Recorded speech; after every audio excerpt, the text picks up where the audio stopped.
क्या world war शुरू हो गया है? जब से ईरान ने इसराइल पर अटैक किया है तब से पूरी दुनिया हिल गई है। कुछ ने तो कहा है कि वर्ल्ड वॉर शुरू हो गया है, लेकिन क्या आप जानते हो कि ये सब क्या हो रहा है, क्यों हो रहा है और इस वॉर का हम पर क्या असर हो सकता है? इस सब के लिए हमें पहले ईरान और इसराइल के बीच के तनाव को समझना होगा। हमें जानना होगा कि क्यों इन दोनों मिडल ईस्ट एशियन देशों में दुश्मनी बढ़ गई है। ये जानने के बाद हमें पता चलेगा कि कौन गलत है और कौन सही। तो चलिए इस वीडियो में हम जानेंगे कि कैसे ये सब शुरू हुआ और इसलिए एक नजर डालते हैं इनकी स्टोरी पे। ये संघर्ष केवल दो देशों के बीच का नहीं है, बल्कि ये एक पूरे एरिया की पॉलिटिक्स और जियोपॉलिटिक्स को प्रभावित करता है। आज हम विस्तार से जानेंगे कि कैसे ये संघर्ष शुरू हुआ, इसके मुख्य कारण क्या है और वर्तमान में स्थिति कैसी है। हमारी कहानी की शुरुआत होती है 20वीं सदी के मध्य में, जब 1948 में इसराइल का गठन हुआ।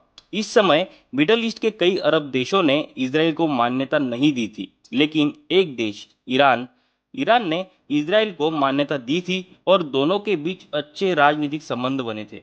तब Iran Shah Mohammad Reza Pahlavi द्वारा शासित थे और वो अमेरिका का करीबी सहयोगी था।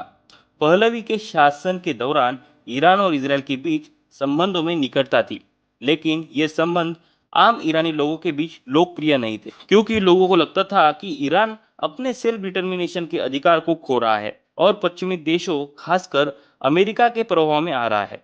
इस दौरान ईरान में सामाजिक और राजनीतिक असंतोष बढ़ रहा था। ईरान के लोगों के बीच अपने देश की स्वतंत्रता को लेकर एक नई चेतना जागृत हो रही थी। फिर आती है 1979 की ईरानी इस्लामिक क्रांति। इस क्रांति ने ईरान की राजनीति का ढांचा बदल दिया। आयतुल्लाह खौमेनी ने सत्ता संभाली और इसराइल के साथ सभी रिलेशनशिप्स समाप्त कर दिए। अब ईरान ने इसराइल को साम्राज्यवादी शासन कहा, यानी कि इंपीरियल रूल कहा। खौमेनी ने ईरान की फॉरेन पॉलिसी में एक नया मोड़ लिया, जिसमें इसराइल के खिलाफ फिलिस्तीनी संगठनों का समर्थन शामिल किया। ये एक महत्वपूर्ण बदलाव था, जिसने दो देशों के बीच संबंधों को और बिगाड़ दिया। खौमेनी के शब्दों ने ईरान के लोगों में एक नई सोच जगाई, जिससे इसराइल के प्रति नफरत और भी बढ़ गई।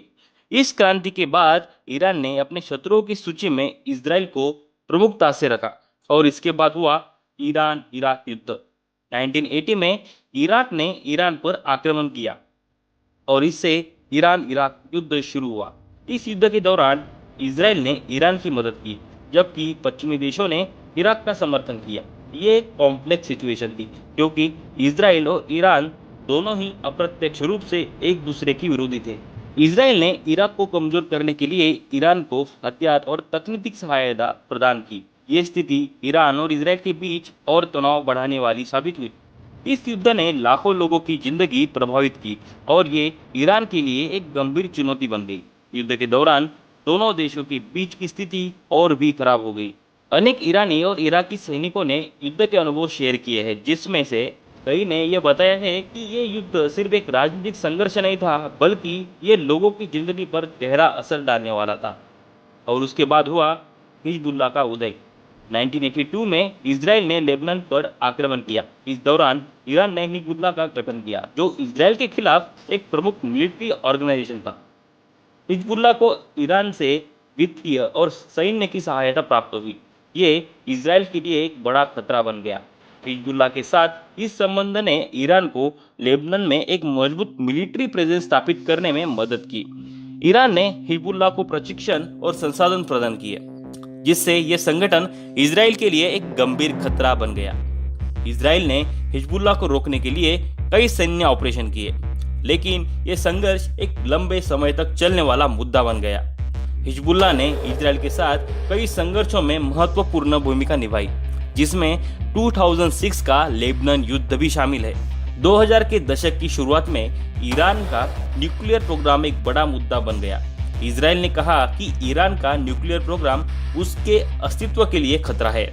उसके बाद ईरान के खिलाफ कई अंतर्राष्ट्रीय प्रतिबंध लगाए गए। दुनिया के कई देशों ने ईरान के न्यूक्लियर प्रोग्राम को लेकर चिंता जताई। इसराइल और अमेरिका ने बार बार कहा कि अगर ईरान को परमाणु हथियार मिलते हैं तो ये पूरे क्षेत्र की सुरक्षा को खतरे में डाल देगा। इसके परिणाम स्वरूप ईरान के खिलाफ कड़े प्रतिबंध लगाए गए, लेकिन ईरान अपनी नीति पर अड़ा रहा और न्यूक्लियर प्रोग्राम जारी रखा। परमाणु नीति के एक्सपर्ट्स ने बताया कि ईरान का न्यूक्लियर प्रोग्राम न केवल ईरान के लिए बल्कि पूरे क्षेत्र के लिए महत्वपूर्ण चुनौती बन गया है। 2011 में सीरिया में गृह युद्ध ने इस संघर्ष को और जटिल बना दिया। ईरान ने बशर अल असद की सरकार का समर्थन किया, जबकि इजराइल ने असद विरोधी समूह को समर्थन दिया। यह स्थिति दोनों देशों के बीच की दुश्मनी को और बढ़ा देती है। ईरान ने सीरिया में अपनी सैन्य उपस्थिति को बढ़ाया, जबकि इजराइल ने सीरिया में ईरानी ठिकानों पर एयर स्ट्राइक किए। ये एक ऐसा क्षेत्र बन गया जहां दोनों देशों के बीच लगातार टकराव हो रहा था। इसने इजराइल के लिए सुरक्षा की गंभीर चिंता पैदा कर दी। 2020 में इजराइल ने अब्राहम समझौते पर हस्ताक्षर किए, जिससे संयुक्त अमीरात और बहरीन जैसे देशों के साथ संबंध मजबूत हो गए। ईरान ने इस समझौते की निंदा और इससे विश्वासघात कहा। यह समझौते ईरान के लिए एक बड़ा झटका था, क्योंकि इजराइल के लिए यह एक नई सिक्योरिटी अलायंस बनाने की अपॉर्चुनिटी थी। इसने इराक को अपने रीजनल इम्पैक्ट को खोने के खतरे में डाल दिया। ईरान ने इस समझौते के खिलाफ कई बयान दिए और ये दावा किया कि एरिया में अस्थिरता लाएगा। इसके साथ ही ईरान ने यह भी कहा कि वो अपने अलायंस के माध्यम से इस स्थिति को जवाब देगा। आज ईरान और इजराइल के बीच तनाव बहुत अधिक है। इजराइल अक्सर सीरिया और इराक के ईरानी ठिकानों पर हवाई हमले करता है, वही ईरान भी इजराइल के खिलाफ प्रॉक्सी वॉर और साइबर हमलों के माध्यम से प्रतिक्रिया देता है। यहाँ तक कि दोनों देशों के बीच ये लड़ाई अब केवल एक क्षेत्रीय मुद्दा नहीं रही है, बल्कि ये वैश्विक सुरक्षा के लिए एक गंभीर चिंता बन गई है। इजराइल ने अपनी सैन्य तैयारियों को बढ़ाया है और ये लगातार अपने सशस्त्र बलों को तैयार रखता है ताकि किसी भी प्रकार की स्थिति का सामना किया जा सके। मिलिट्री एनालिस्ट का मानना है कि ईरान और इजराइल के बीच संभवित संघर्ष का एक मुख्य कारण है दोनों देशों की एग्रेसिव पॉलिसीज। तो ईरान इजराइल संघर्ष का भविष्य क्या हो सकता है, ये एक बड़ा सवाल है और एक्सपर्ट का मानना है कि दोनों देशों के बीच तनाव बढ़ता रहेगा। लेकिन इस सब के बीच ईरान ने इजराइल पर हमला भी कर दिया है। ईरान ने सैकड़ों मिसाइल इजराइल पर फायर किया है और इजराइल ने भी साफ तौर पर बताया है कि वो चुप नहीं बैठेंगे।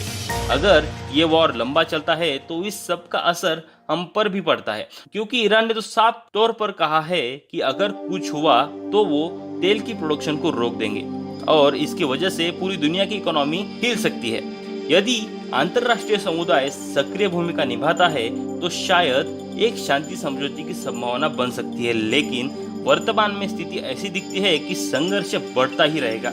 तो दोस्तों, ये था ईरान और इजराइल के बीच का संघर्ष का इतिहास। ये संघर्ष केवल दो देशों के बीच का नहीं है, बल्कि ये एक समग्र जियोपॉलिटिकल का मुद्दा है जो दुनिया की राजनीति को प्रभाव करता है और सभी बड़े देश जैसे यूएसए, चाइना, यूरोप इसका फायदा उठाना चाहते हैं। इस वॉर में इंडिया ने कौन सी साइड लेनी चाहिए, ये जरूर बताएं। आपके विचार हमारे लिए महत्वपूर्ण है और इसीलिए हमें कमेंट में बताएं। अगर आपको ये वीडियो पसंद आया हो तो कृपया लाइक करें, शेयर करें और हमारे चैनल को सब्सक्राइब करना ना भूलें। आपके साथ फिर मिलेंगे अगले वीडियो में। तब तक के लिए धन्यवाद और सुरक्षित रहिए।